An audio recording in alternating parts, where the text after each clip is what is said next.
কথা নিয়ে আমরা আস্বাদন করব। লীলা পুরুষোত্তম মদন মোহন। আমরা সবাই জানি মদনের 5টা বাণ, তাই তো? মদন, মাদন, শোষণ, স্তম্ভন, মোহন। এই যে 5টা বাণ, এই মদন, আমাদের প্রত্যেকের শরীরের মধ্যে যে কাম আছে, এই কামের হচ্ছে প্রকৃতপক্ষে ভালো নাম হলো মদনদেব। তার স্ত্রীর নাম হচ্ছে রতি। এই কামদেব হচ্ছে ব্রহ্মার পুত্র। ব্রহ্মার পুত্র মদনদেব, ব্রহ্মা তাকে 5টা বাণ দিয়েছিল। ওই যে 5টা বাণের নাম বললাম, ওই 5টা বাণ ব্রহ্মা তার পুত্র ওই মদনকে দিল, অর্থাৎ কামদেবকে দিল। তখন ব্রহ্মা একপাশে দাঁড়ায় বলছে, হ্যারে, তোকে যে আমি যে 5টা বাণ দিলাম, এই 5টা বাণ তুই যাকে যখন প্রয়োগ করবি, সে তখন কিন্তু এই বাণের জ্বালায় বশীভূত হবে, হয়ে সে কিন্তু কামে উন্মত্ত হয়ে উঠবে। বলে, তাহলে বাবা, তাহলে প্রথম বাণ আমি তোমাকেই মারবো। যেমনি বলেছে যে আমি প্রথম বাণ তাহলে আমি তোমাকেই মারবো, তখন ব্রহ্মা বলছে, তুই আমাকেই প্রথম বাণ মারবি? বলে হ্যাঁ। বলে, যেমনি ধনুর গুণ দিয়ে যেমনি প্রথম বাণ ব্রহ্মাকে মেরেছে, ব্রহ্মাকে মারা মাত্র ব্রহ্মা তার নিজ কন্যা সন্ধ্যাকে অপবিত্র করে তুললেন।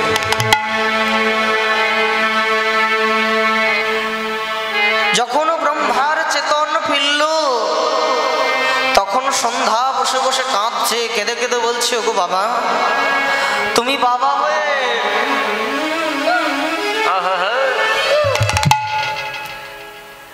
তুমি বাবা হয়ে তুমি তোমার কন্যাকে তুমি অপবিত্র করে আমাকে তুমি কুৎসা করে দিলে বাবা। যেমনি এই কথা বলেছে, তখন ওই সন্ধ্যা কাঁদছে। সন্ধ্যার কান্না শুনে ব্রহ্মা তাকে আশীর্বাদ করলেন, ওরে মা, আমি যেমন তোকে কলুষিত কলঙ্কিত করেছি, আমি তোকে আশীর্বাদ করছি, এই জগতের মানুষ তোর নামে প্রত্যেক দিন এই সন্ধ্যাকালেতে যে প্রদীপ দেবে তুলসী তলায়, ভগবানের কাছে যে প্রদীপ দান করবে, সেই প্রদীপের আলোতে তুই কিন্তু অতীব পবিত্র হয়ে যাবি। নিতাই গৌর হরি বল। এই গেল প্রথম বাণ। ব্রহ্মার পরেতে দ্বিতীয় বাণ মারল কাকে? না, চন্দ্রদেবকে, অর্থাৎ চাঁদকে। যেমনি চাঁদকে দ্বিতীয় বাণ মারল,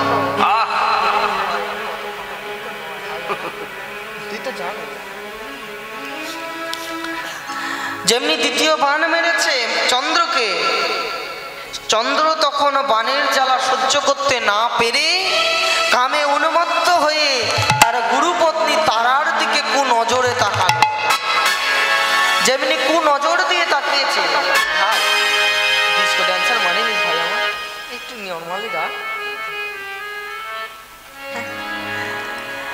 যেমনি তারার দিকে যেমনি হচ্ছে কুদৃষ্টি নিক্ষেপ করেছে দেবগুরু বৃহস্পতি, ওই চাঁদকে দিকে লক্ষ্য করে বললেন, ওরে চাঁদ, তোর 27টা স্ত্রী থাকার সত্ত্বেও তুই তোর গুরু পত্নী অর্থাৎ তোর গুরু মা, তুই তোর নিজের গুরু মায়ের দিকে কুদৃষ্টি দিলি। তোর এই এত রূপের অহংকার, তোর এত কামের উন্মাদনা, আমি তোকে অভিশাপ দিচ্ছি, তুই আজ থেকে তিলে তিলে খল হয়ে যাবি।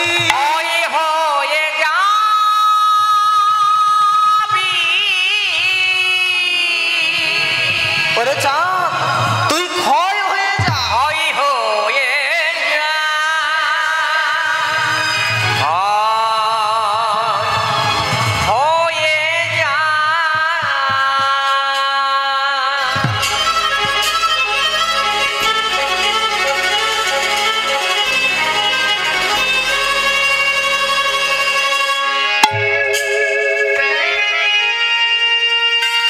যেমনি বলেছে চাঁদ তুই ক্ষয় হয়ে যাবি,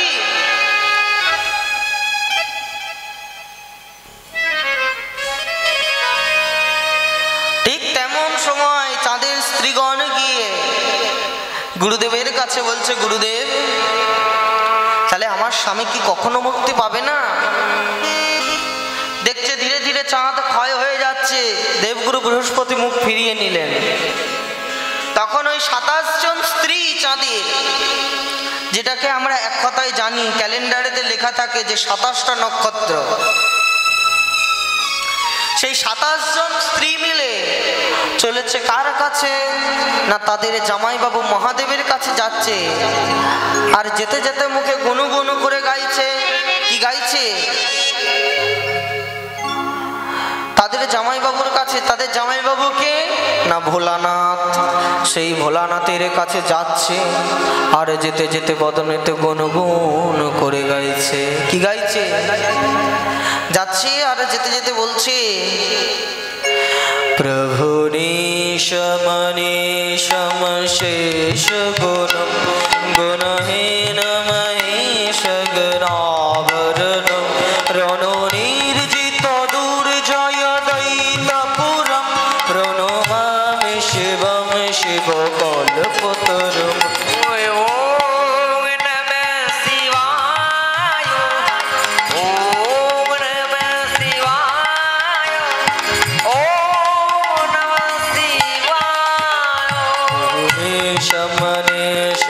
शेष गुणम गुणहीन महेश रावरण रणो निर्जित दुर्जय दैतपुरम प्रणमामि शिवम शिव कल्पतरुम।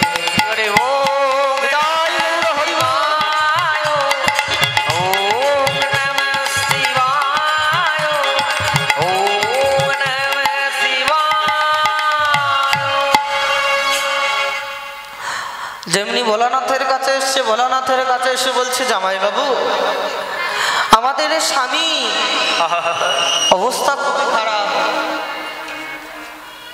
তা তুমি একে উদ্ধার করো। যেমনি 15 কলা হয়ে গেছে আর 1 কলা রয়েছে, সেই 1 কলা চাঁদকে নিয়ে মহাদেব তার জটার মধ্যে স্থান দিলেন। কেন না ওই জটার মধ্যে কারোর অভিশাপ, কারোর কোনো কিছু ওতে কোনো কাজ করে না। সেই চাঁদকে, 1 কলা চাঁদকে, দেব বাপটি বড় গাইয়া হবে বলা আছে, হ্যাঁ হরিব, সেই চাঁদকে তার জটার মধ্যে তিনি রেখে দিলেন। এবার বললেন যে ওই সোম তীর্থের জলেতে, ওই প্রভাস তীর্থের জলেতে তাকে তুমি স্নান করাতে পারো, তবেই হচ্ছে তোমার চাঁদের ব্যাধি মুক্তি হবে, নচেত হবে না। তাহলে চলে গেল চাঁদ দ্বিতীয় বাণ। তৃতীয় বাণ মারল দেবরাজ ইন্দ্রকে। দেবরাজ ইন্দ্র বাণের জ্বালা সহ্য করতে না পেরে কি করলো, সেও তার গুরুপত্নী অহল্যাকে হরণ করলো, যার জন্যে তাকে অভিসম্পাদ পেতে হলো যে তুমি বরাহজনী প্রাপ্ত হবে, সুগরজনীতে তোমায় থাকতে হবে, বৃষ্ঠাভক্ষণ করতে হবে, নাকি গো বাবা?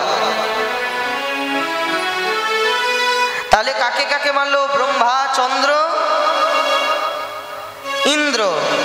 এবার বাণ মারলো কাকে না মহাদেবকে। মহাদেবকে যেমনি বাণ মারবে, মহাদেব তিনি হচ্ছে তাকেও বাণ মারবে বলে টান দিয়েছে। ঠিক এমতো সময় মহাদেব বুঝতে পেরে গেছে তার তৃতীয় নয়ন থেকে, তার তৃতীয় নয়নের দ্বারা কামকে তিনি হচ্ছে ভস্মীভূত করবে কি, তার আগে বাণ ছেড়ে দিয়েছে, বাণ এসে লাগলো। আর শিবের তৃতীয় নয়নের প্রভাবেতে কামদেব চিরতরে ভস্মীভূত হয়ে গেল। যেমনি ভস্মীভূত হয়ে গেছে, ঠিক এমতো সময় রতি এসে কি করছেন না মহাদেবের স্তবস্তুতি করতে আরম্ভ করলেন। তখনও মহাদেব ওই রতির স্তবে সন্তুষ্ট হয়ে রতিকে বর দিলেন, ঠিক আছে যাও, আমি তোমায় বর দিচ্ছি, তোমার পতিকে যেমন আমি অঙ্গহীন করেছি, তেমন তোমার পতি সে অঙ্গহীন হয়ে এই জগতের মাঝে বিরাজ করবে প্রত্যেকের মধ্যে। চলে গেল শিব 4টে বাণ। এবার পঞ্চম বাণ মারল কাকে? ভগবান শ্রীকৃষ্ণকে। প্রথম বাণ মারল গোপীদের বস্ত্রহরণের সময়, দ্বিতীয়বার বাণ মারল রাধা গোবিন্দের সর্বলীলার মুকুটমণি লীলা শ্রী রাসলীলাতে, তৃতীয়বার বাণ মারলেন রাধা গোবিন্দের শয়নের সময়। যেমনি তৃতীয়বার বাণ মারাবার সত্ত্বেও গোবিন্দকে তিনি মোহিত করতে পারলেন না, তিনি নিজেই মোহিত হয়ে গেলেন। সেই মদন গোবিন্দের চরণেতে আশ্রয় করে গোবিন্দের কৃপাপাত্র হয়ে তিনি কি করলেন না, তিনি মদনকেও মোহিত করলেন। আমার প্রাণ গোবিন্দ করে তিনি নাম নিলেন মদন মোহন। সেই মদন মোহন রূপেতে আজকে প্রকাশ কোথায় না, ওই বাঁকুড়া জেলার বিষ্ণুপুর গ্রামেতে। দেখুন বৈষ্ণব মহাজন কলম দিলেন,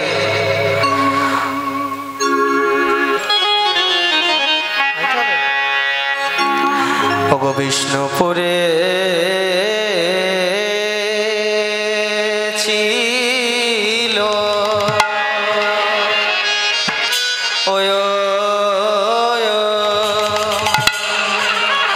ও ছিল এক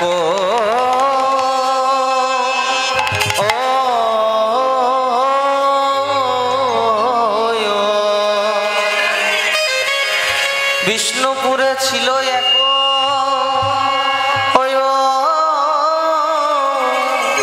এবে এবে ক্ষত্রিয়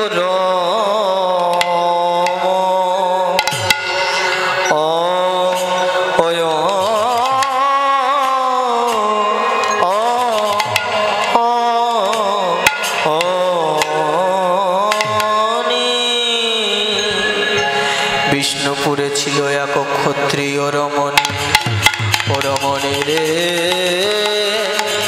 ও আহারে আহা মরি মরি রে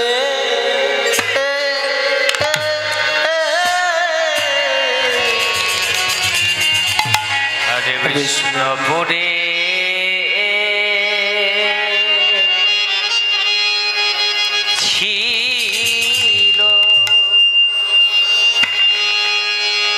ও ছিল এখন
সে যে ছিল সতীর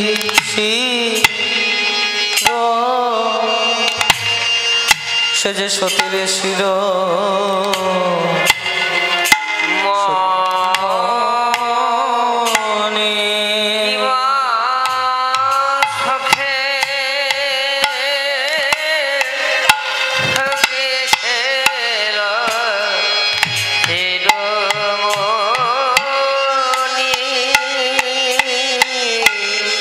শিলা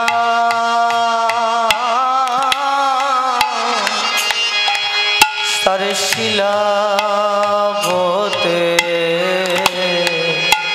নামে না রে হরে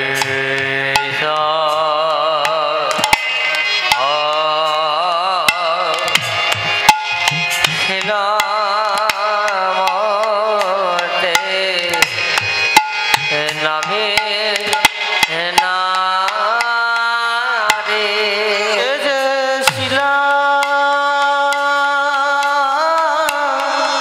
শিলাবতে নামে না নারী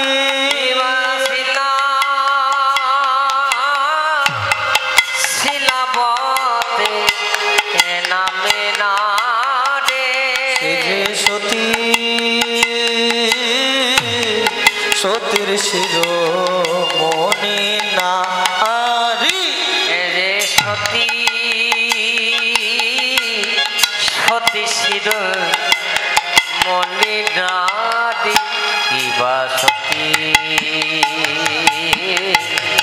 সতী শিরোমণি নারী যে সতী সতীর শিরোমণি নারী কিবা সতী সতী শিরোমণি নারী সে যে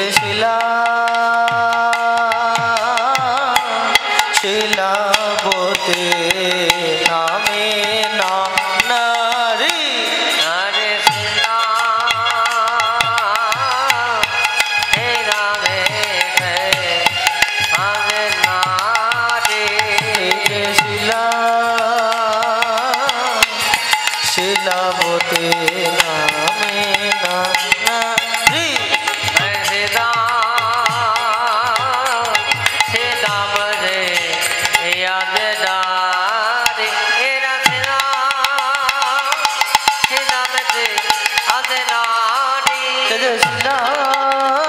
শিলাবতী নামে নারী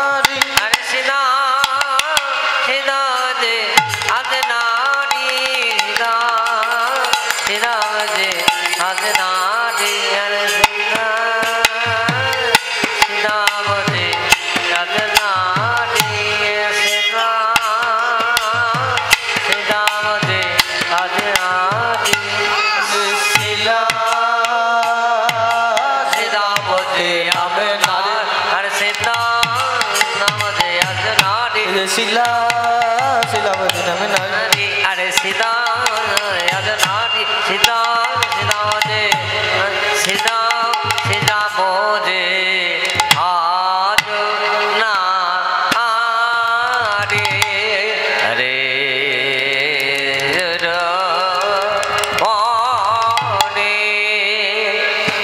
ওগো বিষ্ণুপুরে ছিল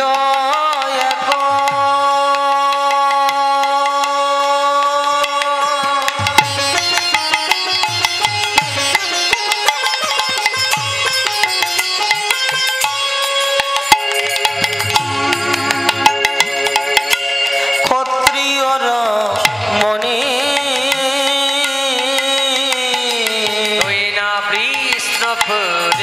বিষ্ণুপুরে ছিল এক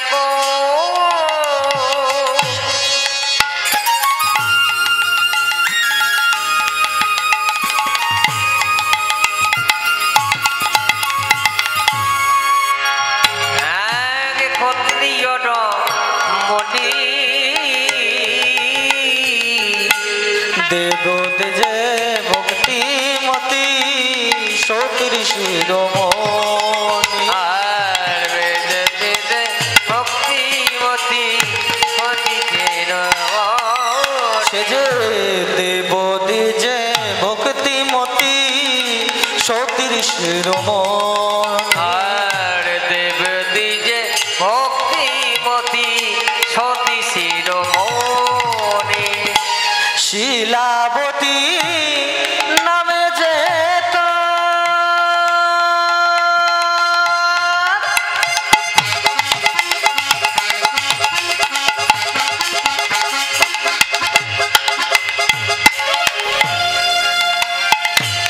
স্বামী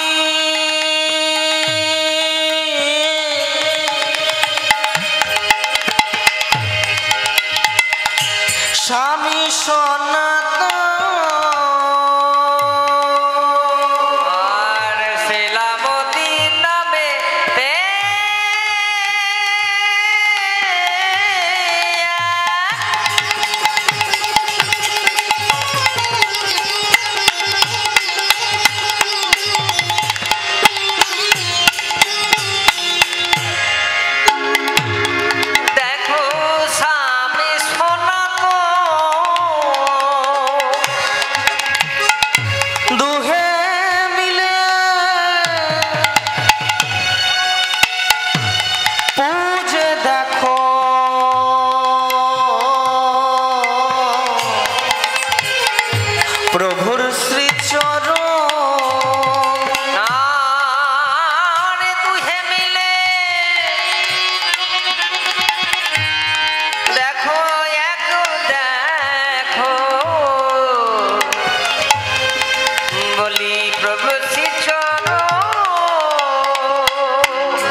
সেবা ছাড়া আনে জানে না, প্রভুর সেবা ছাড়া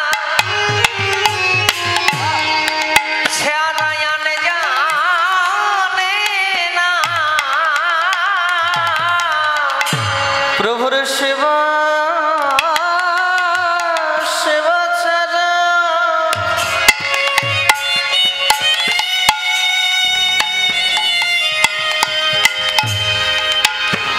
আনে জানে না, প্রভুর সেবা ছাড়া ছাড়ায়ান জানে না, বলে সদাই প্রভুর মুখে প্রভুর হরি নামে গুণ গায়, প্রভুর সেবা ছাড়া গান জানে না, বলে সদাই প্রভু ওই হরি নামে গুণ গায়, বলে স্বামী স্ত্রী দুজনে, নাম গুণগান স্বামী স্ত্রী দুজনে, সদাই প্রভুর নাম গুণগান, স্বামী স্ত্রী দুজনে, সদাই প্রভুর নামে গুণগান, স্বামী স্ত্রী দুজনে, সদাই প্রভুর নামে গুণগান, সেবা ছাড়া আনে জানে না।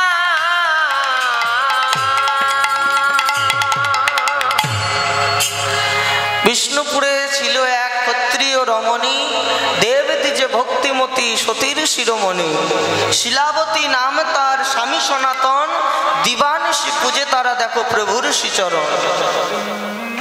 ওই শিলাবতী নামে রমণী এতটাই ভক্তিমতী, এতটাই স্বামী ভক্তি পরায়ণ, কি করছে গো না, তারা দুই স্বামী স্ত্রীতে বসে ভগবানের শ্রীপাদ পদ্ম বর্ণনা করছেন। এক পাশে দাঁড়িয়ে কবি বললেন, ওগো দেখো এ জগতে যদি সহধর্মিনী, তাই তো, যে স্বামীর ধর্মে সহায়তা করে সেজন্য হয় হচ্ছে সহধর্মিনী, আর যেজন স্বামীর ধর্মে সহায়তা করে না সে কখনোই প্রকৃত স্ত্রী হতে পারে না। তার মধ্যে হয়তো থাকতে পারে মাগো রূপের ডালি, তার মধ্যে থাকতে পারে আরো অনেক কিছু, কিন্তু সে যদি প্রকৃতপক্ষে তার স্বামীর ধর্মের যদি সহায়তা যদি না করে, তাহলে সে কিন্তু কখনো প্রকৃতপক্ষে সহধর্মিনী হতে পারবে না, তাই না? এই শিলাবতী হচ্ছে ঠিক সেই রকম সহধর্মিনী, তার স্বামীর হচ্ছে ধর্মের সব সময় সহায়তা করে। আর এই যে সনাতন, এই সনাতন হচ্ছে যুদ্ধবিদ্যায় পারদর্শী,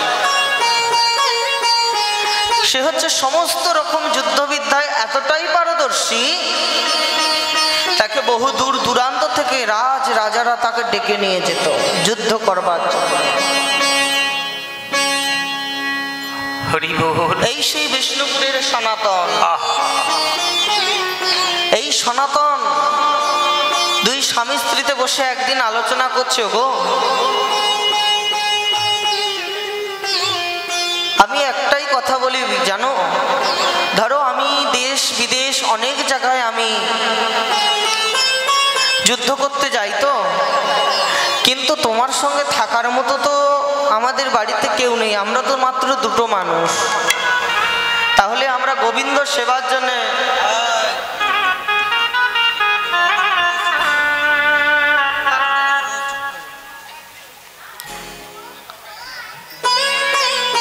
হরি বল বলছে, তাহলে আমাদের গোবিন্দ সেবার জন্য একটা সন্তান হবে, আর তোমার সাথে থাকার মতনও একটা সন্তান লাগবে। এই বলে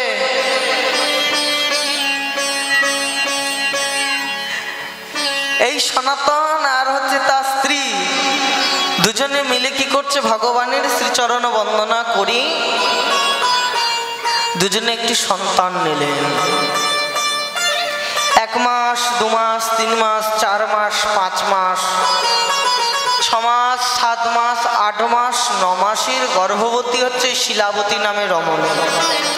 মা শিলাবতী আমার 9 মাসের পরিপূর্ণ গর্ভবতী।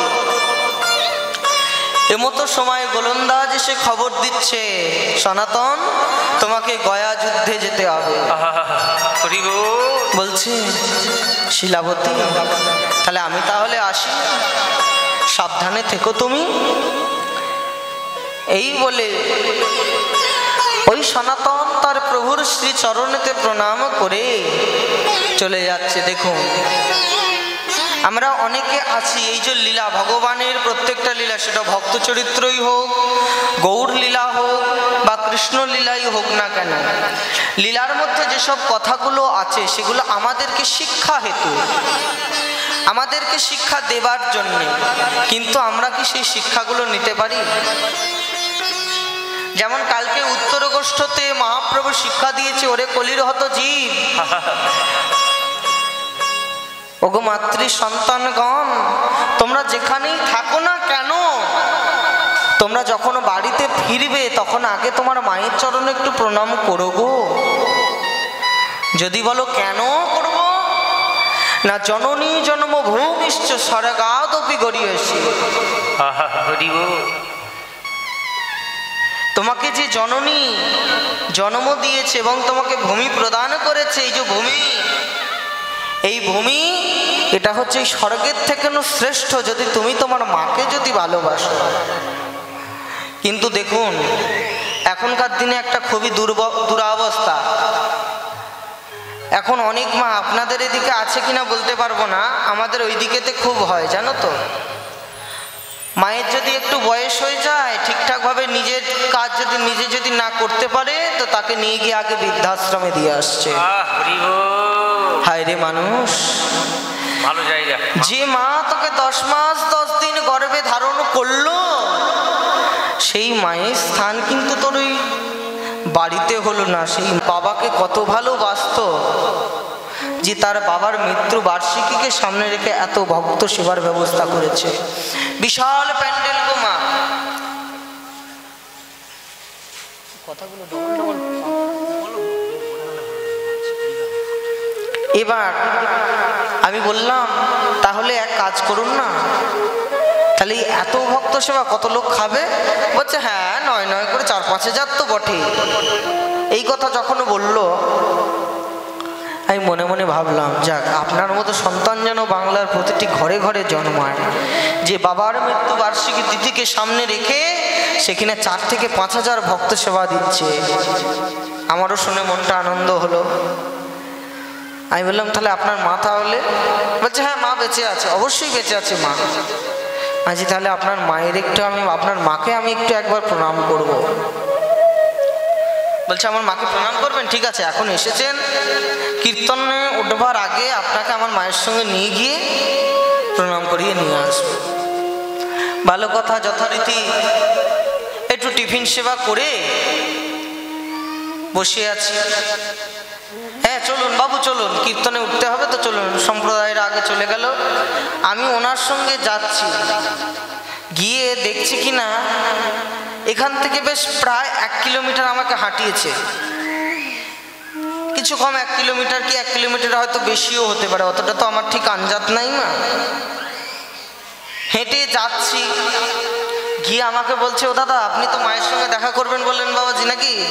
ওই যে দেখুন ওই ঘরেতে আমার মা আছে। দেখলাম,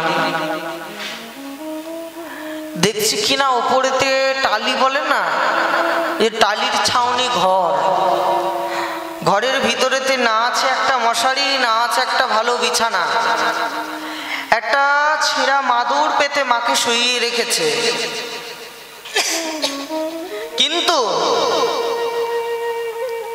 ওই শুধু মাদুরের উপরে মা শুয়ে আছে,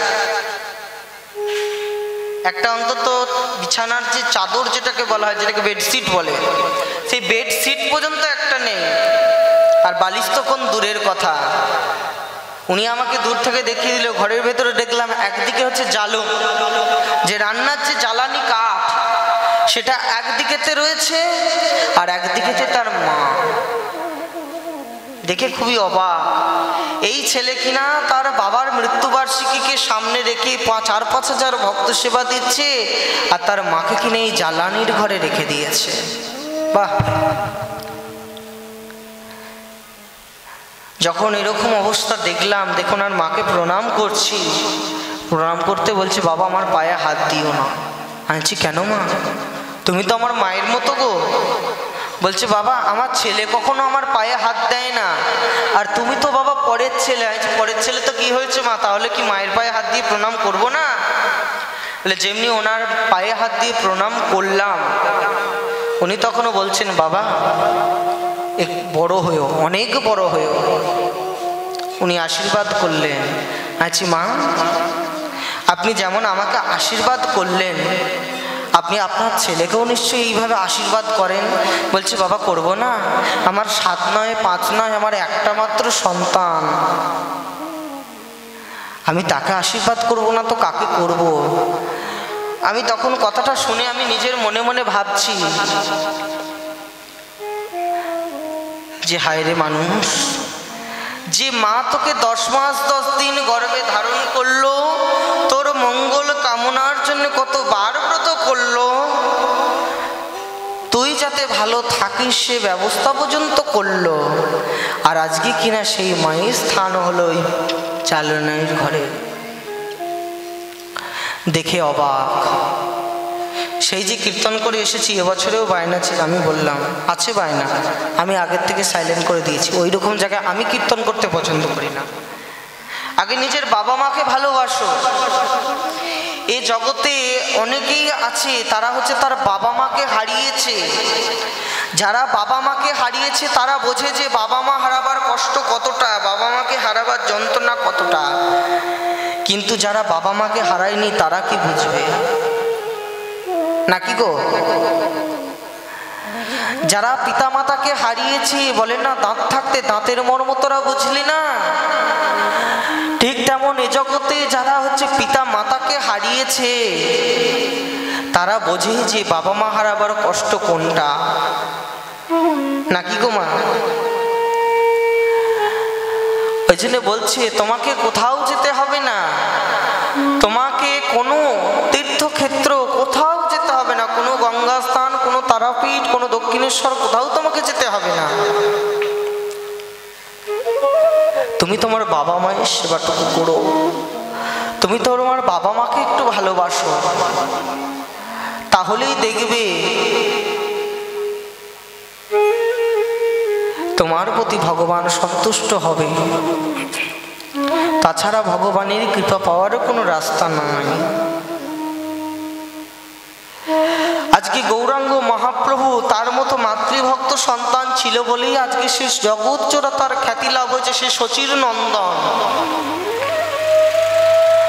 মহাপ্রভু তার হচ্ছে মায়ের পরিচয়ে পরিচিত, যে মা শচী মা, যে শচীর বেটা নিমাই। কেউ ঘুরে তাকে বলতো না যে ও জগন্নাথ মিশ্রের তনয়। ঠিক তেমনি নিজের বাবা মাকে ভালোবাসো, ভগবানকে ভালোবাসার প্রয়োজন নেই। আগে তুমি তোমার নিজের বাবা মাকে ভালোবাসো একটু। হ্যাঁ, বাবা মাকে যদি ভালোবাসা যায়, বাবা মাকে ভালোবাসলেই তাহলে ভগবানের অপ্রাকৃত কৃপা পাওয়া যায়। তাই জন্য বলি কিচ্ছু করতে হবে না, তোমাকে তুলসীর মালাও পড়তে হবে না, নিত্য তুলসী তলায় বসে হরি নাম কীর্তনও করতে হবে না, কিন্তু তোমার বাবা মায়ের সেবা করো। যদি প্রকৃতপক্ষে তুমি যদি বাবা মায়ের সেবাটাকে নিয়ে যদি থাকো, ভগবানের কাছে তোমাকে যেতে হবে না, ভগবান তোমার কাছে চলে আসবে। তাই গৌর হরি বল। তাই জন্য মাগো একটু নিজের বাবা মায়ের দিকে তাকিয়ে দেখো, বাবা মায়ের সেবা করো। কেন না, বাবা মা যদি কেউ যদি একবার হারিয়ে ফেলে এই জগতে, সে কিন্তু দ্বিতীয়বার আর বাবা মা ফিরে পাবে না। জগতে অন্যান্য বস্তু যদি কেউ হারায় তবে সে অন্যান্য বস্তু অনেক পাবে, কিন্তু সে কখনো কিন্তু বাবা মা পাবে না। বৈষ্ণব মহাজন বললেন, সেই সনাতন দাস যখন তার বাড়ি থেকে বেরিয়ে যাচ্ছে, তার পিতা মাতার চরণে প্রণাম করে, তার বাস্তু দেবদেবীকে ভগবানকে প্রণাম করে, আর ওই সনাতন চলে গেল যুদ্ধবিদ্যায়। যুদ্ধবিদ্যায় চলে গেছে। আর এদিকে শিলাবতী দিন গুনছে, একদিন দুদিন 3 দিন করে দিন গুনে গুনে যাচ্ছে যে কবে আমার স্বামী আসবে।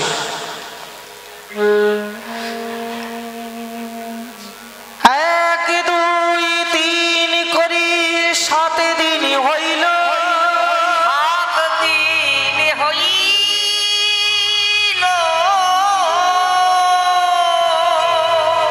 7 দিন গত হলো, ও তার স্বামী না ফিরিল।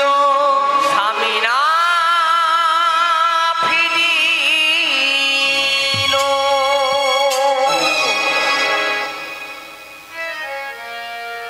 তার স্বামী ফিরল না। না ফিরার কারণটি সন্ধ্যাবেলায় সন্ধ্যা প্রদীপ নিয়ে তুলসীর কাছে দেখাচ্ছে। ঠিক প্রদীপ নিয়ে আরতি করতে করতে এমতো সময় শিলাবতীর হাত থেকে ওই সন্ধ্যা প্রদীপ পড়ে গেল, যে এমনি চিৎকার করে বললেন, না, এটা হতে পারে না ঠাকুর। আমি জানি না আমার কি অমঙ্গল হলো না হলো, আমি জানি না, কিন্তু আমার হাত থেকে যে সন্ধ্যা প্রদীপটা পড়ে গেল ঠাকুর, তুমি সবাইকে ভালো রেখো, তুমি সকলের মঙ্গল করো। তার কিছুক্ষণের মধ্যেই লোকমুখে খবর এলো, গয়া যুদ্ধে সনাতন মারা গেছে। যেমনি মারা গেছে, শিলাবতী মাটিতে আছাড় খেয়ে পড়ে উঠে বলছে, ওগো দয়াময়,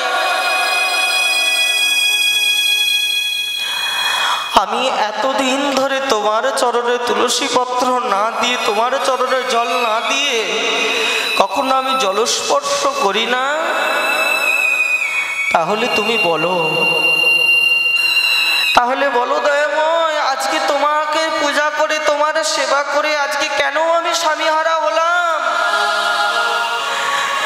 চিৎকার করে ওই শিলাবতী কাঁদছে আর কেঁদে কেঁদে বলছে, ওগো প্রভু, এই কি তোমার লীলা, প্রভু, এই কি তোমার লীলা, ময় এই কি তোমার লীলা, দয়া এই কি তোমার খেলা, প্রভু, এই কি তোমার লীলা, প্রভু, এই কি তোমার খেলা, এই কি তোমার লীলা, প্রভু এই কি তোমার খেলা, কারে হাসাও, কারে কাঁদাও, বুঝি না তোমার খেলা, তুমি কারে হাসাও, কারে কাঁদাও, এই কি তোমার খেলা, তুমি কারে হাসাও, কারে কাঁদাও, বুঝি না তোমার খেলা, প্রভু গো, এই কি তোমার লীলা,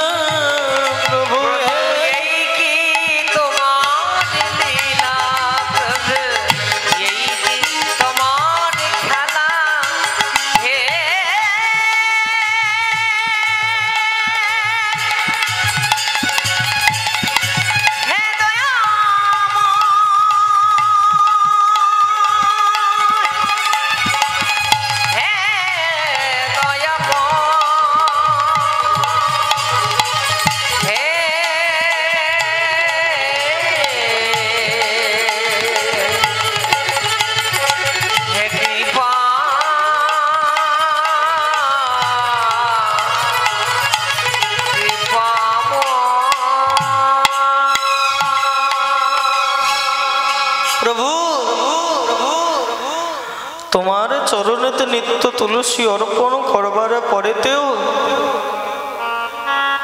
আমার এই পরিস্থিতি হলো না, আমি এছাড়া প্রাণ আর রাখবো না দয়াময়, আমি এছাড়া প্রাণ আমি ত্যাগ করে দেব। এই বলে শিলাবতী আত্মহত্যা করবে বলে পথের বাহির হতে যাবে মতো সময় তার বিবেক বলে উঠল, রে শিলাবতী, তুই যে আত্মহত্যা করবি, তোর গর্ভে যে সন্তান, এ পাপ কাজ তুই করিস না। এই বলে শিলাবতী তার আর মরা হলো না। শিলাবতী কি করছে, পুনরায় নিত্য নিত্য তুলসী চন্দন নিয়ে ভগবানের সেবা করে। আর একদিন সে ভাগবত পাঠকের মুখে শুনতে পেল কি, যে আষাঢ়িয়া রথযাত্রাতে কেহ যদি রথের উপরে উপবিষ্ট বামন রূপী ভগবান জগন্নাথকে যদি কেউ যদি দর্শন করতে পারে, তার ইহ জগতে আর কোনো ভাবনা ভাবার প্রয়োজন পড়ে না, স্বয়ং ভগবান তাকে কৃপা করে। এই কথা শুনে শিলাবতী চিৎকার করে বলে উঠল, আমি যাব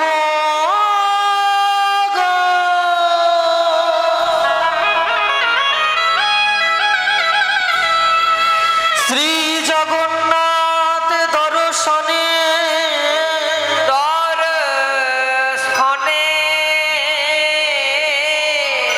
তোমরা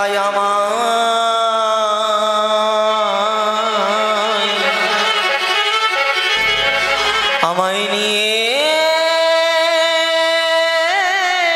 চলো।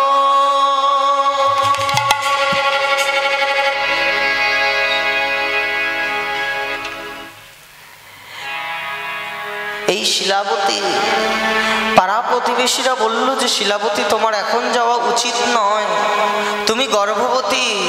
ওই পাড়া প্রতিবেশীদের কথা কোনো তোয়াক্কা না করে ওই শিলাবতী চলে যাচ্ছে, আর যেতে যেতে মুখেতে গাইছে, কি গাইছে জানো, জয় জগন্নাথ জয় জগন্নাথ জয় জগন্নাথ জয় জগন্নাথ জয়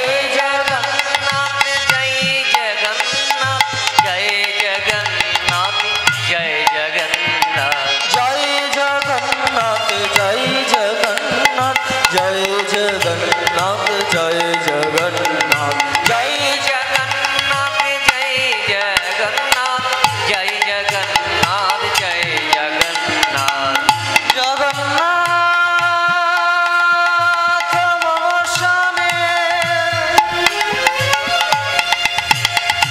नयन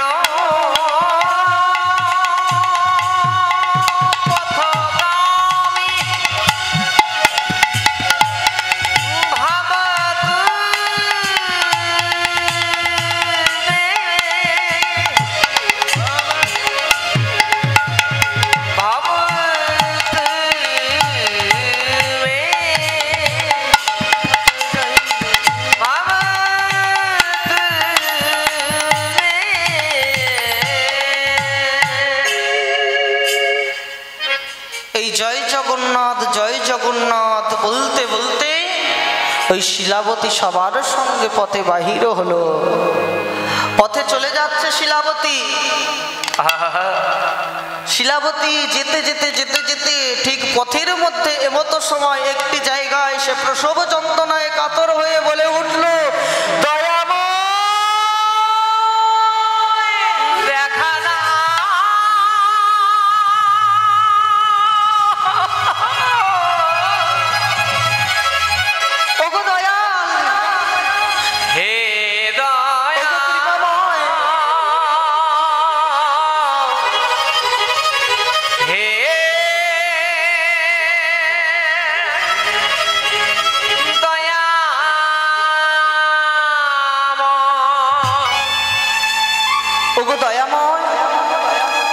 আমি কি তোমার কাছে যেতে পারবো না? এই কথা বলতে বলতে ওই শিলাবতী কি করল, শিলাবতী তখন প্রসব যন্ত্রণায় কাতর হয়ে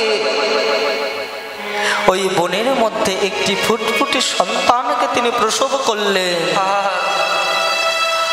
ওই প্রসব করবার কিছুক্ষণ পরে ওই সন্তানকে করে লয়ে শিলাবতী বলছে, ওরে ওরে পাপিষ্ঠ শিশু, তুই জন্মাবার আগে তোর পিতাকে খেয়েছিস, আবার জন্ম নিয়ে তুই আমার জগন্নাথ দর্শনে বাদী হলি।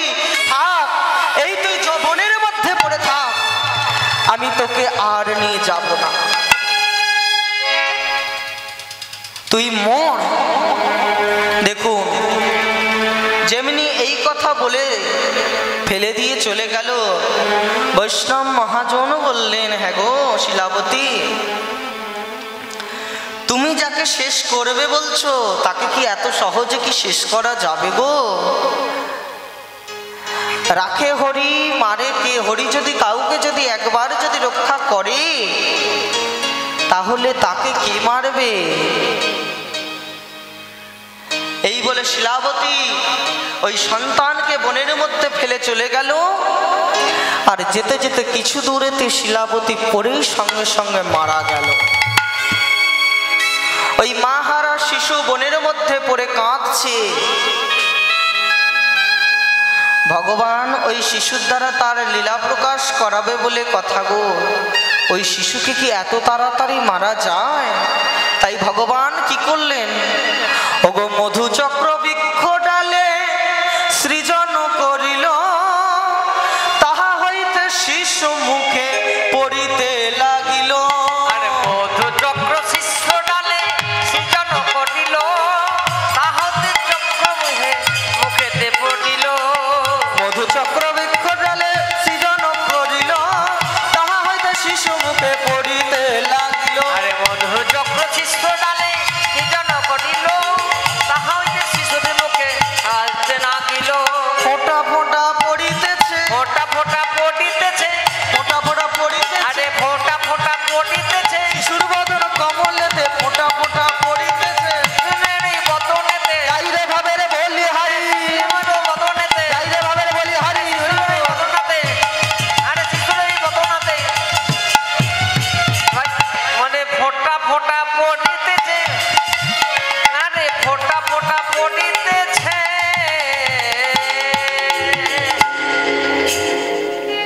ওই মধুচক্র যেমনি একটি বৃক্ষের ডালেতে ভগবান তার কৃপার দ্বারা মধুচক্র স্থাপন করে সেই মধু ফোঁটাটা শিশুর মুখেতে পড়ে শিশুর কান্না থামল। হ্যাঁ গো, যতই হোক, হ্যাঁ গো মায়েরা, তোমাদের যখন বাচ্চা কাচ্চা হয়েছিল তোমরা সম্মুখে মধু দিয়েছিলে তো? হ্যাঁ, দেয়া হয় তো? কেন দেয়া হয় বলো তো? হ্যাঁ, মিষ্টি মিষ্টি কথা বলবার জন্য। ওই মধুটাই হলো যত নষ্টের গোড়া, ওইটাই হচ্ছে কাল। ওই শুধু ওটা মধু খাওয়ায় না, ওটা হচ্ছে মায়ার মধু। ওই মায়া মধু খাইয়ে ভগবানের সঙ্গে হচ্ছে সম্পর্কটাকে বিচ্ছিন্ন করে দেয়া হয়। কিন্তু যারা চতুর তারা কখনো ওই মধু মায়াকে পান করবার পরেতেও কখনো তারা ভগবানের থেকে সরে যায় না, তাই না? একটা বেশ্যা, আমি চলিত কথাতেই বলি, একটা বেশ্যা সে কিন্তু তার কিন্তু বাহিরেটা বেশ্যা, তার অন্তরে কৃষ্ণ কৃষ্ণ প্রেম। কি এই লীলার মধ্যেই আছে সেই বেশ্যার নাম। লীলা আগাতে আগাতে আস্তে আস্তে জানতে পারবে কে সেই বেশ্যা। রাধে রাধে। যেমনি ওই মধু পান করলো শিশু, মধু পান করবার পরেতে পুনরায় যখন কান্না করছে, সেই শিশুর কান্না শুনে একটা বাঘিনী ছুটতে ছুটতে ছুটতে ছুটতে আসছে ওই শিশুটাকে খাবে বলে। তখন ভগবান মনে মনে ভাবছে, হ্যাঁ গো, একে যদি খেয়ে নেয় বাঘেতে তাহলে তো আমার লীলা প্রকাশ করা হবে না, আমি তো তাহলে লুপ্তই রয়ে যাবো, আমি তো প্রকাশ পাবো না। তখন ভগবান কি করলেন, ওই বাঘিনীর মন থেকে তার এই হিংসাত্মক মনকে দূরীভূত করে দিয়ে তার মধ্যে মাতৃ স্নেহ প্রবেশ করিয়ে দিল। কেমন ভাবে, ওগো নিজ স্তন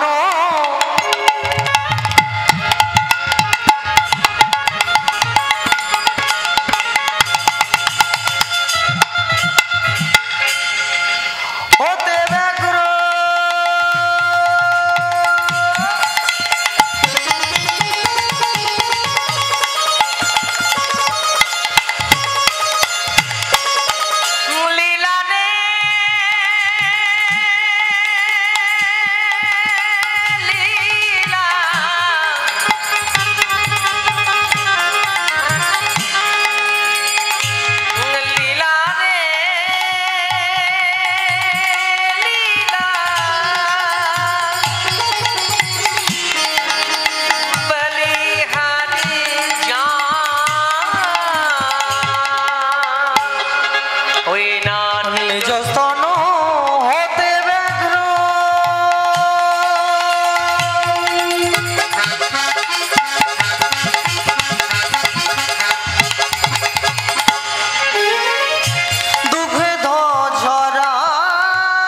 শিশুরে খাওয়া ওই না মায়ের মতো আদর করি দেখো শিশুরে খাওয়া বলে মায়ের মতো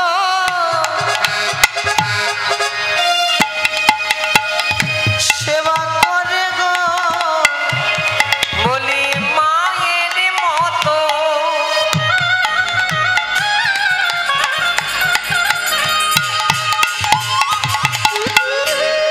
বলি সেবা দে ওই দেখো নিজ স্তন দুগ্ধ দিয়ে বলি ভগবানের কৃপার বলে হরি গো। না দিল ভগবানের কৃপা বলে আরে মায়ের মতো ওই না মায়ের মতো সেবা দিল ওই মায়ের মতো সেবা করলো ওই বাঘ, যেমনি মায়ের মতো ভগবানের কৃপা হলে অসম্ভব সম্ভব হয়ে যায়, এটাই তার প্রমাণ। সকালবেলা ওই বাঘিনী শিশুকে বনের মধ্যে ফেলে চলে গেল, আর ঠিক এমতো সময় একটা কাঠুরিয়া রমণী সে এসেছে।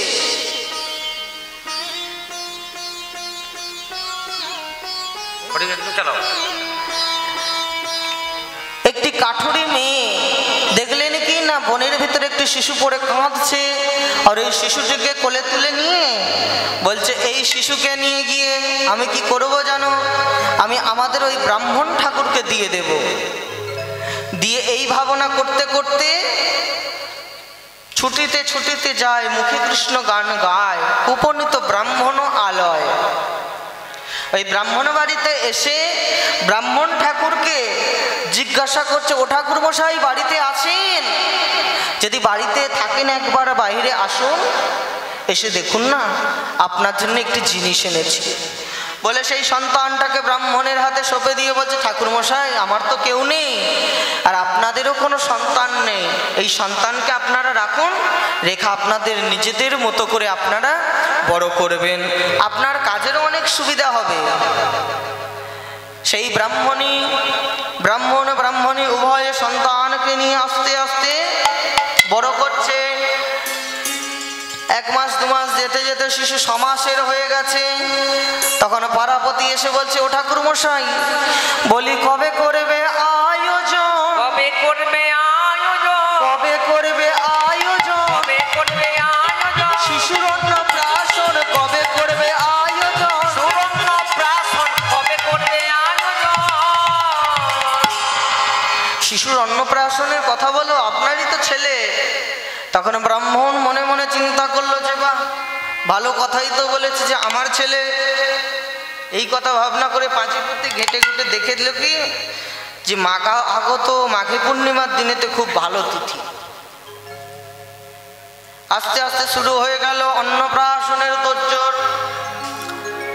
দিয়ে যথারীতি সেই দিন উপস্থিত হলো। ওই দেখো বৈষ্ণব মহাজন কলম দিলেন, কি বললেন, দেখো দেখো কি আনন্দ, কি আনন্দ, কি আনন্দ ভাই, কি আনন্দ, কি আনন্দ, কি আনন্দ ভাই, কি আনন্দ, কি আনন্দ, কি আনন্দ ভাই। চলো চলো চলো মোরা ব্রাহ্মণ বাড়ি যাই, চলো চলো চলো মোরা ব্রাহ্মণ বাড়ি যাই, চলো চলো চলো মোরা ব্রাহ্মণ বাড়ি যাই। চলো চলো চলো মোরা ব্রাহ্মণ বাড়ি যাই। কি আনন্দ, তাদের আনন্দ আর ধরছে না। ব্রাহ্মণ বাড়িতে এসেছে, আর এদিকে গণৎকার জ্যোতিষ পণ্ডিত মশাই তিনি গণনা করে বললেন, শোনো আজ হতে এ বালকের নাম হবে গোপাল সিংহ। এ ছেলে দেব অংশ কলা, সিংহ রাশি, সিংহ লগ্ন, সমস্ত গ্রহ নক্ষত্র অনুকূল দশায় আছে। এই ছেলে দেখবে একদিন বহু কিছু করবে, এই জগতে এমন কিছু করে রাখে যাবে সেই রাখার কারণেতে তার পৃথিবীতে যতদিন চন্দ্র সূর্য থাকবে ততদিন পর্যন্ত তার নাম থাকবে। এই বলে একদিনে দুদিন যেতে যেতে দিন যাচ্ছে, রাত যাচ্ছে, দেখতে দেখতে কি হলো, ওই গোপাল সিংহের মনে একটু বাসনা জাগলো। কি বাসনা না, বলছে ওমা আমি ধেনু বৎস চরাবো মা, এই বাসনা প্রাণে আমি ধেনু বৎস চরাবো মা,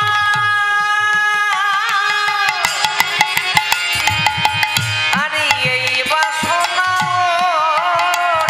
আমি ধেনু বৎস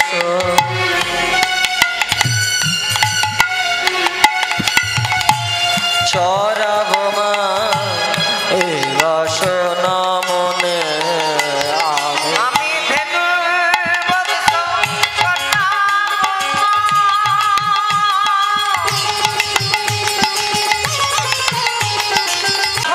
মনে আমি বনে গিয়ে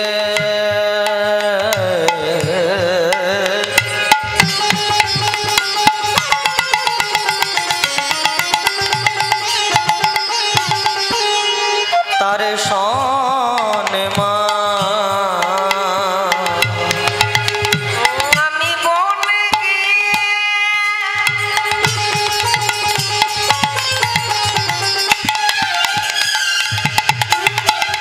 তারে শোনে মা,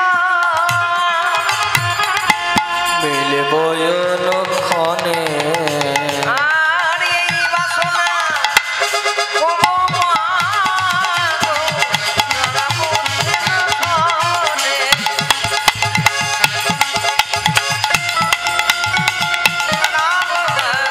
তারা বোঝে না শোনে।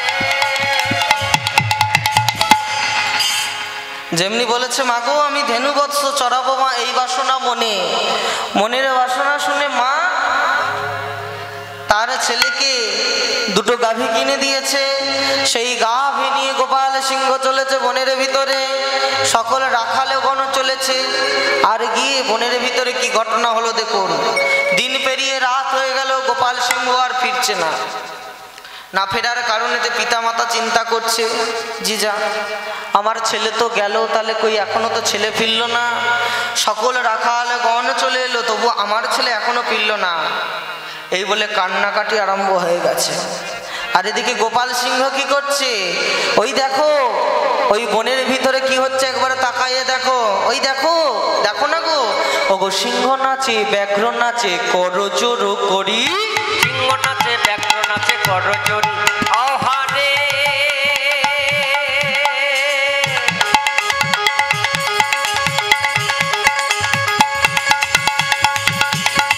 ও হারে, ও হারে, ও হারে, সিংহ নাচে, ব্যাঘ্র নাচে, করজোড় করে। সিংহ নাচে, ব্যাঘ্র নাচে, করজোড়ি করি। এই দেখো সিংহ নাচে, ব্যাঘ্র নাচে, করজোড় করি। বাঘ সিংহ এই হরিনামের প্রভাবেতে কি করছে না, সিংহ নাচে, ব্যাঘ্র নাচে, করজোড় করি। আর কি হচ্ছে দেখো, গোনা গোনা গিনি নাচে, ছত্রে পোনা ধরে, না গোনা গিনি নাচে, সর্বমনা করি। আরে না গোনা গিনি নাচে, ছত্রে পোনা ধরে, না গোনা গিনি নাচে, সর্বমনা ধরি। না গোনা গিনি নাচে, ছত্রে পোনা, আরে না বলে আনন্দ ধরে না, আনন্দ ধরে না, আনন্দ ধরে না, আনন্দ ধরে না, না গোনা গিনি গণে আনন্দ ধরে না, গোনা গিনি গণে আনন্দ ধরে না, আজ বনেরও পশুগণের আনন্দ ধরে না, মনেরও মনে আনন্দ ধরে না। বনেরও পশুগণের বলে গোপাল মুখে কীর্তন শোনে, মনেরও না মনে জনে গোপাল মুখে কীর্তন। ওরে ওরে ওরে ওরে ওরে বলি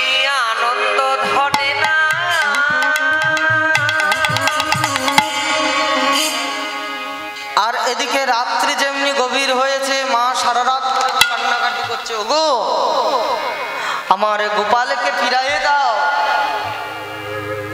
এই বলে কাঁদছে, কেঁদে কেঁদে মায়ের সারা রাত টপকে গেছে, মা ঘুমাতে পারছে না। সকালবেলা ওই গোপাল সিংহের ওই ব্রাহ্মণ ঠাকুর ওই দ্বিজ মহাশয় তিনি কি করেছেন, হাতে একটি যষ্টি নিয়ে যাচ্ছে গোপালকে খুঁজতে। খুঁজতে খুঁজতে পৌঁছে গেল কোথায় না, যেখানে গোপাল শয়ন করে আছে বনের ভিতরে। দূর থেকে দেখলেন কি গোপাল শুয়ে আছে। সেই গোপালকে দর্শন করে চিৎকার করে উঠলেন, না এ হতে পারে না, হতে পারে না, না আমার গোপাল কখনো মরিতে পারে না, মরিতে পারে না, না না আমার গোপাল কখনো এমন হতে পারে না, পারে না, এটা কখনোই হতে পারে না, আমার গোপালের কিছু হতে পারে না। কিন্তু আবার লক্ষ্য করে দেখলেন কি, ওই দেখো ওগোনা গোনা গিনি দুটি রাধে, ওগোনা গোনা গিনি দুটি সর্বতার কাছে, আরে না গো নাগিনী দুটি সর্বপ্রকার কাছে, না গোনা গিনি দুটি সর্বতার কাছে, না গো নাগিনী দুটি সর্বপ্রকার কাছে, ছায়া হেতু ছত্রাকারে ফোনা ধরে আছে, ছায়া দুটি রক্ষা করে ওটা ধরে আছে, বলে ফোনার দেওয়াই ছায়া দিচ্ছে, পুনর জল দিতে, ফোনার ছাওয়ায় ছাওয়া দিচ্ছে, পুনর জল আর দিচ্ছে, গোপালেরও মুখ পড়ে ফোনার ছাওয়ায় ছাওয়া দিচ্ছে, আরে গোপালের আরে পুনর জয়তা দিতে, হরি বল। এই বলে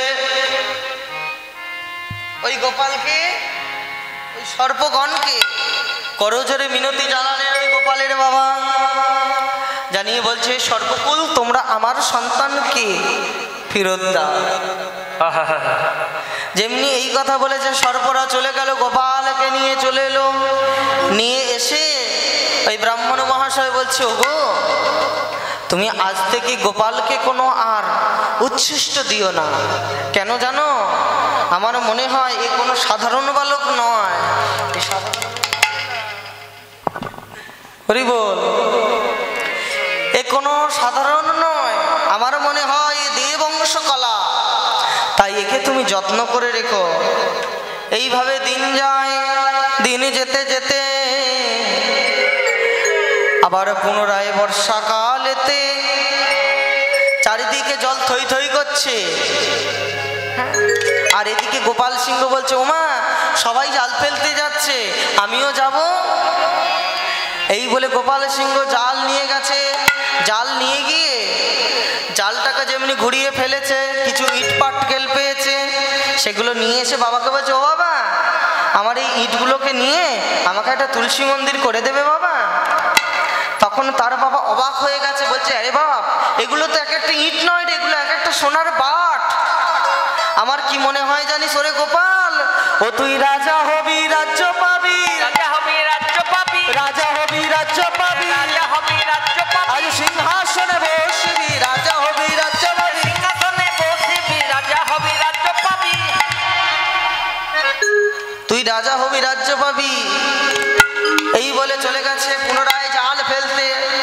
আবার যেমনি জাল ফেলেছে, কতগুলো চন্দন মাখা তুলসী পত্র জালের মধ্যে উঠেছে। তখন গোপাল সিংহ বলছে, ও গো প্রভু গো,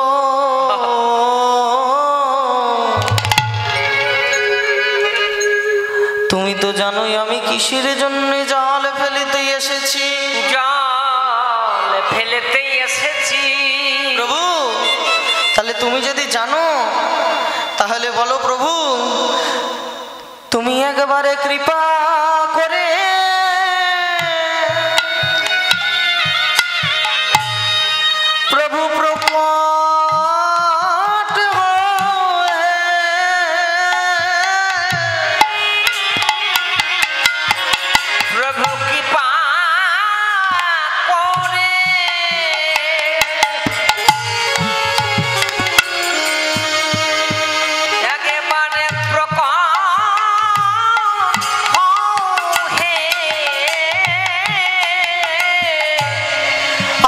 কিসের লাগি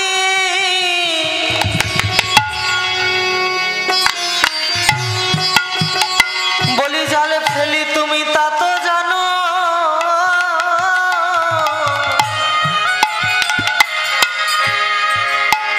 প্রভু কৃপা করে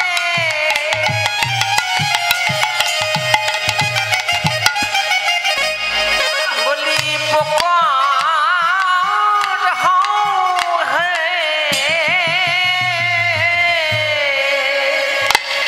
যেমনি এইভাবে বালক কাঁদতে লেগে গেছে ভগবানের জন্যে পুনরায় জাল ফেলেছে জালেতে উঠে এলো কোষাকষি পঞ্চপ্রদীপ তাম্রকুণ্ড ঘণ্টা শাঁখ ঝাঁঝ বেল ইত্যাদি সমস্ত পূজার বাসন রয়ে এসেছে তৃতীয়বারেতে মদন মোহন প্রকাশ হচ্ছে সবাই মিলে একবার জোর করে রুল ধ্বনি দেবে মায়েরা ওই দেখো কাঁদিতে কাঁদিতে বালক জালে যে ফেলিল গো জালে যে ফেলিল কাঁদিতে কাঁদিতে বালক জলেতে ফেলিল জলে যে ফেলিল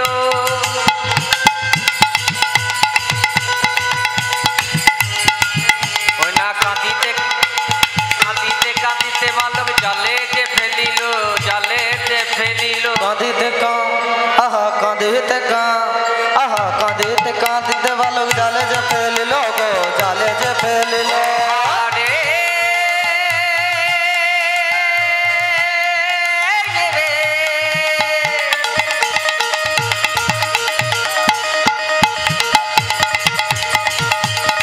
ও হারে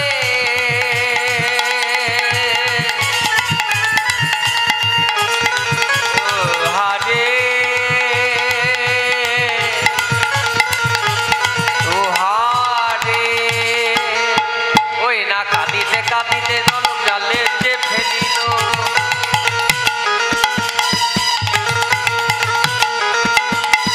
জালের মধ্যে মদন মোহ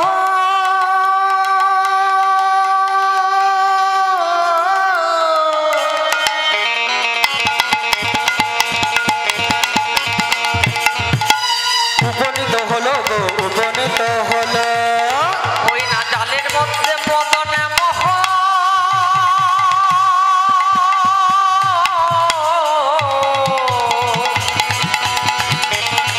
বলি উপনীত হলো রে ওই না উপনীত হলো বললাম যে যখন জালটা ফেলবো তখন একটু উলুধ্বনি দেবে কোথায় গেল উলুধ্বনি সবাই মিলে জোর করে উলুধ্বনি কই ওগো জালের মধ্যে মদন মোহ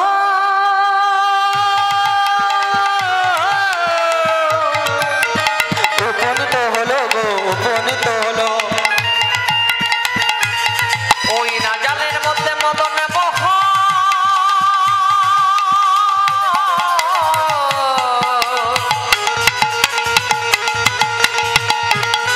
দেখো উপনীত হলো রে উপনীত হলো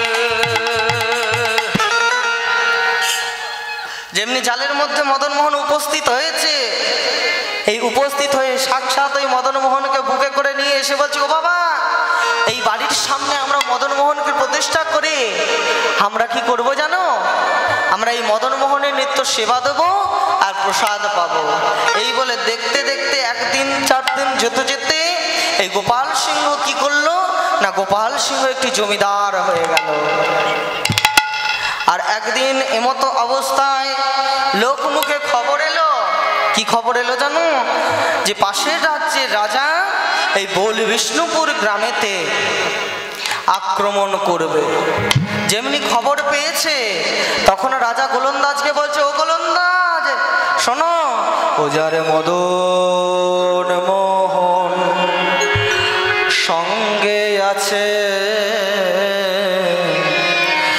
ভাবনা তাহার কেশে ওজার মদনে মোহ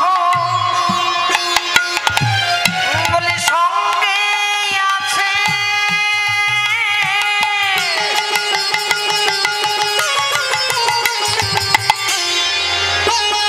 বলি ভাবে না তার কিসে আমি জগতে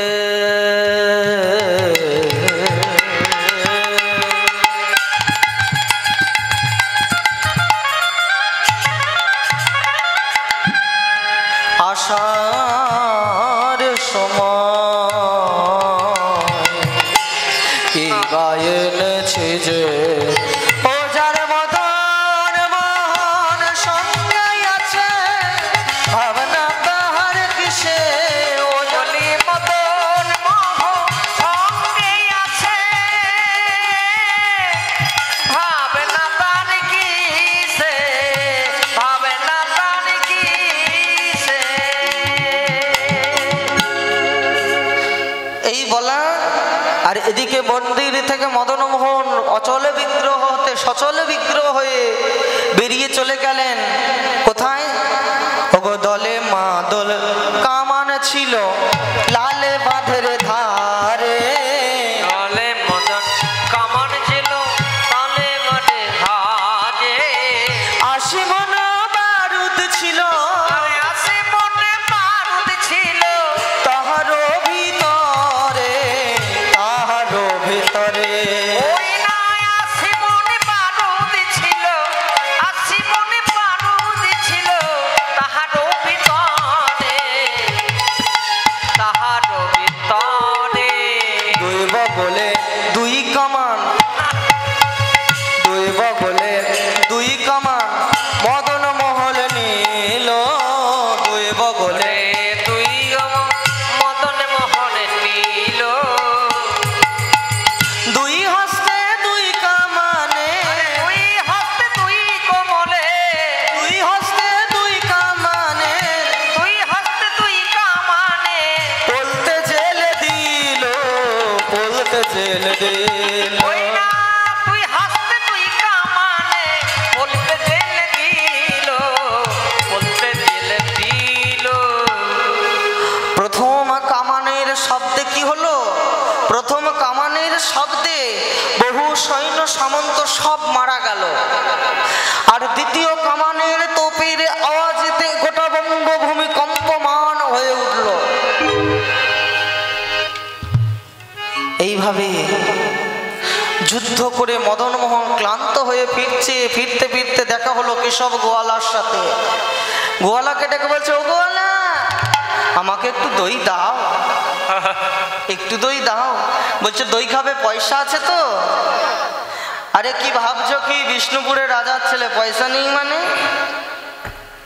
যেমনি এই কথা বলেছে আগে কত খাই দেখো তারপরে পয়সা দেবে আমার বাবা এই বলে ভগবান ওই মদন মোহনের কাছে মদন মোহন রূপী ভগবান আমার ওই কেশব গোয়ালার কাছে কি করছে দেখো দই খাচ্ছে যত দেয় তত খায় না হয় ও পূরণ হাত পেতে দই খাইলো প্রায় 40 মণ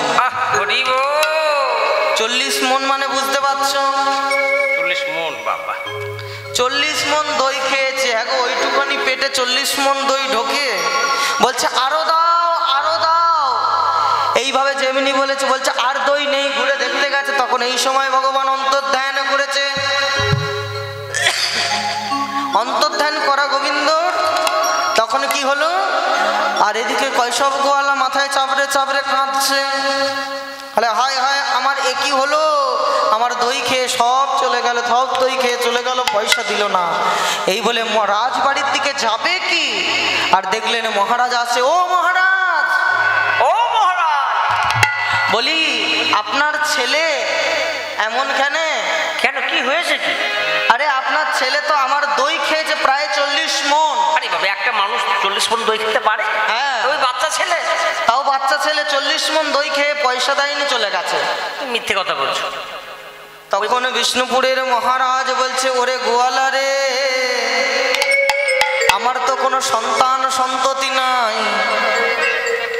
আমার সন্তান সন্ততি কিছুই নাই যদি আমার ছেলে বলে কেউ দই খেয়ে থাকে তাহলে সেটা আমার ছেলে নয় সেটা খেয়েছে মদন মোহন যেমনি এই কথা বলেছে তখন কেশব গোয়ালা চিৎকার করে বলছে গো দয়াময় তুমি আমাকে ফাঁকি দিয়ে চলে গেলে এই বলে যখন দেখা দাও বলে চিৎকার করে যখন দইয়ের হাঁড়িতে যখন হচ্ছে হাত দিতে যাবে কি দেখছে কি দইয়ের হাঁড়ি তখন সোনায় পরিণত হয়ে গেছে আর এদিকে কেশব গোয়ালা বলছে ওগো দয়াময় তুমি সোনা দিয়ে ভুলাও মোর বলে প্রাণ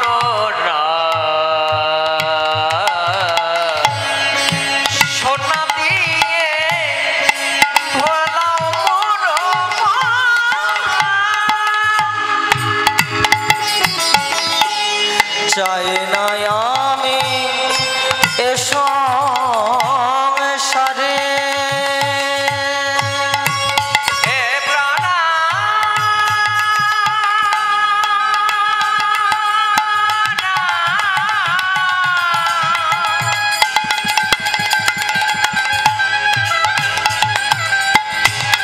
হে প্রাণা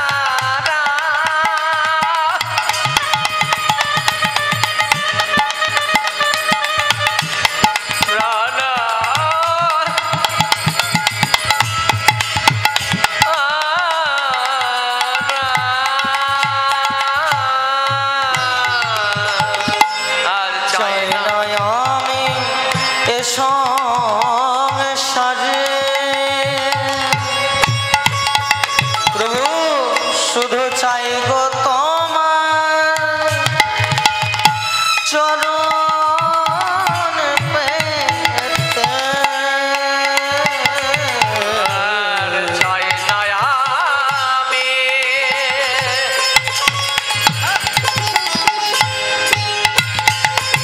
বলিয়ে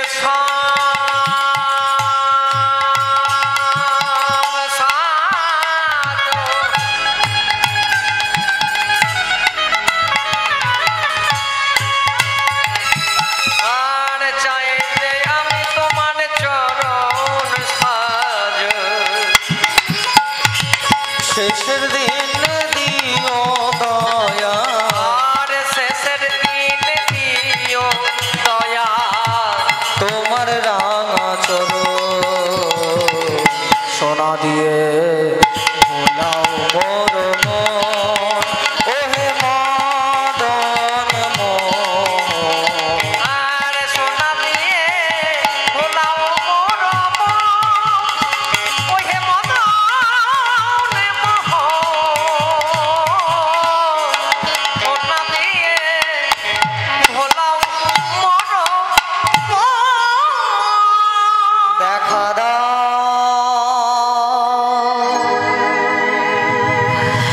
দেখা দাও দেখা দাও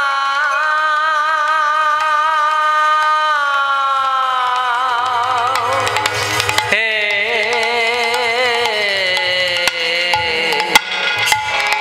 মদন মোহন দয়াময় এই বলে দৈববাণী করলেন ভগবান দৈববাণী করে বললেন যে যা আমি তোর কাছে বাঁধা পড়ব তুই হবি বাগবাজারের মোহিনী বেশ্যা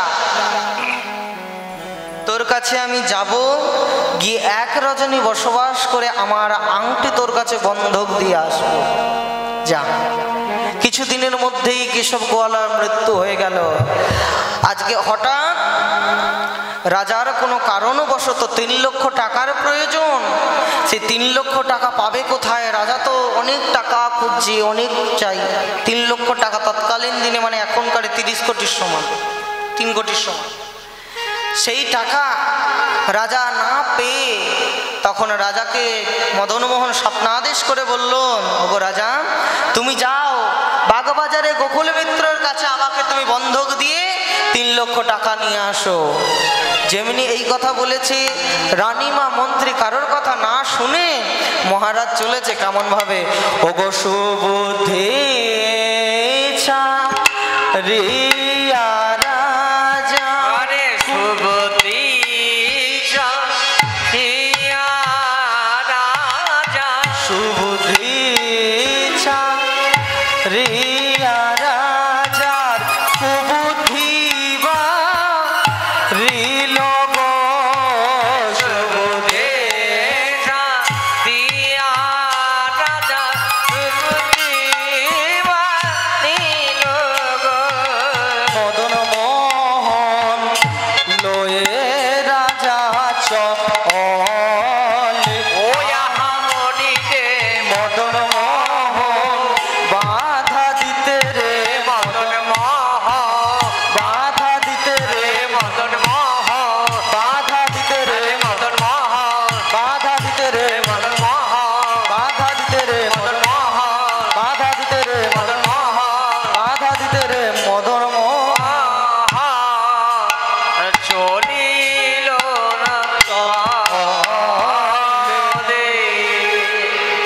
কারোর কথা না শুনে রানীমা মন্ত্রী কারোর কথা না শুনে চলে গেল কোথায়? বাধা দিতে।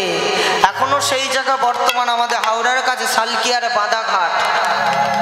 ওই বাধাঘাটেতে গোকুল মিত্রের কাছে ভগবানকে বন্ধক দিয়ে 3 লক্ষ টাকা নিয়ে ফিরে এলো। এসে তার কার্য উদ্ধার হলো, কিন্তু আস্তে আস্তে গোপাল সিংহ ভিখারি হয়ে যেতে বসলো।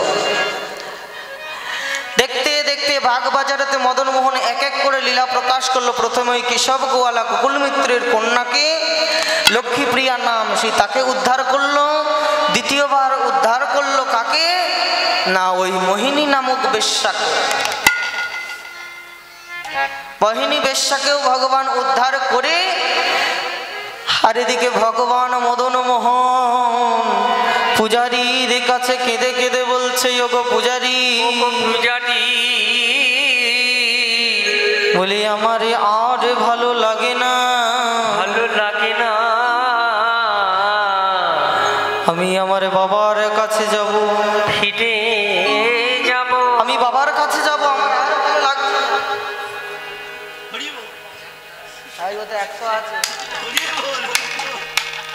হরি বল, রাধে রাধে। যেমনি এই কথা বলেছে, তখন এদিকে মদন মোহন রানীমাকে স্বপ্নাদেশ করছে, ওগো রানীমা, আমার আর ভালো লাগে না, আমাকে তুমি নিয়ে চলো ওই বাগবাজারেতে, আমাকে নিয়ে চলো বিষ্ণুপুরেতে।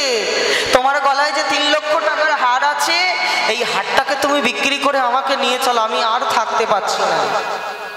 এই বলে সেই রাজা মদন মোহনকে আনতে গেল। রানীমার 3 লক্ষ টাকার হার বিক্রি করে দিয়ে আর গিয়ে বলছে কি, ওগো গোকুল মিত্র মশাই, আমার তুমি মদন মোহন ফিরাইয়ে দাও। বলে না, ও তো আর ফিরে পাওয়া যাবে না, তুমি তো বিক্রি করেছো, তাহলে বিক্রিত জিনিসকে আর ফেরত দেওয়া যায়? বলে না। যখন মন ভাঙা মনেতে রাজা ফিরে আসছে ওই বাঁধা ঘাটেতে, নৌকা থেকে নেমে বসে আছে। আর এদিকে মদন মোহন এসে বলছে, ও রাজা, তুমি না নিজে বলেছো যে তোমার মদন মোহন সঙ্গে আছে, ভাবনা তার কি? তাহলে তুমি যাও আলিপুর কোর্টে গিয়ে মামলা করো, মামলার দ্বারা, দেখো টাকাগুলো কেমন নষ্ট করছে, মামলার দ্বারা তুমি আমাকে পুনরায় ফিরে পাবে, যাও। এই বলে মদন মোহন নিজে সাক্ষী দিতে চলেছে গোকুল মিত্রর বিরুদ্ধেতে। আলিপুর কোর্টেতে মামলা করেছে। এদিকে মদন মোহন সাক্ষীর প্রতীক বেশে এসে বলছে, শোনো, আমি ওখানে সাক্ষী ছিলাম, এই গোপাল বাবুর কাছ থেকে 3 লক্ষ টাকা গোকুল মিত্র মশাই নিয়ে তার মদন মোহন তাকে ফেরত দিয়ে দিয়ে রায় হয়ে গেল গোপাল সিংহের দিকে। হয়ে যাবার পরেতে এই হরি বল, যেমনি ফিরছে, এবার এসে দেখছে কি রাজা গোকুল সিংহ, এই গোকুল মিত্র মহাশয়, তিনি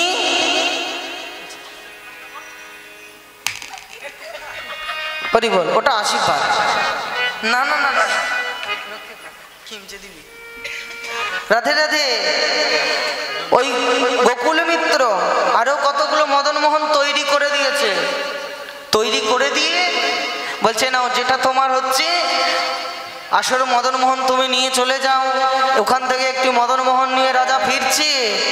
আর কি বলছে এদিকে, আর মদন মোহন সাক্ষাৎ তাকে দেখা দিয়ে বলছে, ও রাজা, বলে, হায় হায় রাজা কি করিলে, হায় হায় রাজা কি করিলে, আসলে ছেড়ে নকলে নিলে, হায় হায় রাজা কি করিলে, আসল ছেড়ে নকলে নিলে, হায় হায় রাজা কি করিলে, আমায় চিনিতে না পারিলে, হায় হায় রাজা কি করিলে, চিনতে না পারিলে, হায় হায় রাজা কি করিলে, আমায় চিনতে পারলে না, তোমাকে অরিজিনাল বিগ্রহ দেয়নি, যাও। আমি বলছি তোমাকে, শ্বেত মক্ষিকা রূপে আমি যে বিগ্রহের নাকে বসবো, আর যে বিগ্রহের বাম অঙ্গ ঘেমে যাবে, সেইটাই হবে তোমার হচ্ছে আসল মদন মোহন। এই বলে রাজা ফিরে গেছে, গিয়ে বলছে, মিত্র মশাই, আমার আসল মদন মোহন দিন। এই বলে ঠিক এমতো সময় একটি বিগ্রহে নাকেতে বসেছে। তখন গোপাল সিংহ সেই বিগ্রহকে তুলে নিয়ে কি করেছে জানো, যেমনি তুলে নিয়েছে, তখন গোকুল মিত্র কাঁদছে, প্রভু তুমি আমাকে ছেড়ে যে চলে যাচ্ছ, বলো আমি থাকবো কি নিয়ে? দয়াময়, তুমি যে আমাকে ছেড়ে চলে যাচ্ছ, আমি থাকবো কি নিয়ে? তুমি আবার কি খেলা, দয়াময় তুমি আবার কি খেলা খেলিছ শ্রীহরি, কি খেলা পড়িল মনে? তোমার যদি এই ইচ্ছা ছিল তাহলে বলো কেন আমার কাছে এসেছিলে? তাহলে তুমি যদি চলে যাবে কেন এসেছিলে? হরিব যেমনি এইভাবে বলছে, গোকুল মিত্রের কাছে পুনরায় দৈববাণী হলো, শোনো আমি প্রত্যেক বছর এই বাগবাজারতে আসবো, কবে জানো? ওই অন্নকূটের দিনেতে আসবো, তোমার এখানেতে কদিন থাকবো, থেকে আমি ফিরে যাব। যেমনি এই কথা বলা, আর এদিকে গোপাল সিংহ চলেছে, তাকে নিয়ে মদন মোহনকে নিয়ে আনন্দেতে ফিরছে। ওগো বিষ্ণুপুরে আইলা দেবে মদন মোহন, বিষ্ণুপুরে আইলা দেবে মদন মোহন, বিষ্ণুপুরে আইলা দেবে মদন মোহন, সাধে জন্ম সত্যবন্দী মদন মোহন, সাধে জন্ম সত্যবন্দী মদন মোহন, ভক্তি যারে প্রভু তারে জানাইল সবে, ভক্তি যারে প্রভু তার জানাইল সবে, আরে যে যেমন কর্ম তার তেমনই ফল হবে, আজকে বিষ্ণুপুরবাসী সবাই মিলে কি করছে না, আনন্দে মেতে উঠেছে। আনন্দ মেতে উঠে তারা মদন মোহনকে সামনে পেয়ে কি করেছে, তাদের দেখো ওগো কেহ নাচে, কেহ গায়ে, কেহ বলে হরি,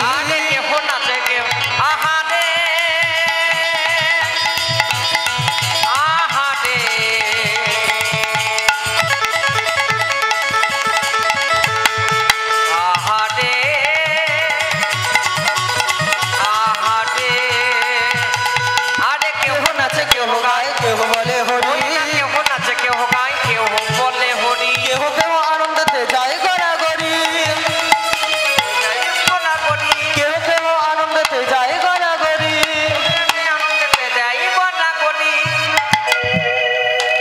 এই বলে মদন মোহনকে সুন্দর করে প্রতিষ্ঠিত করে মদন মোহনের সঙ্গে গোপাল সিংহের মিলন হলো।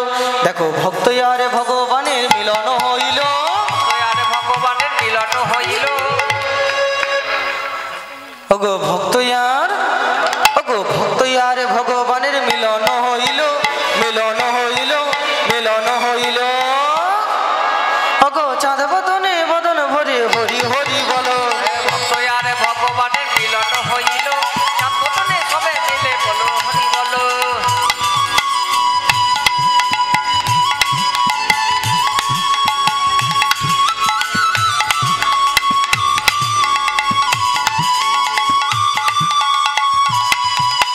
ভক্ত আর ভগবানের মিলন হইল,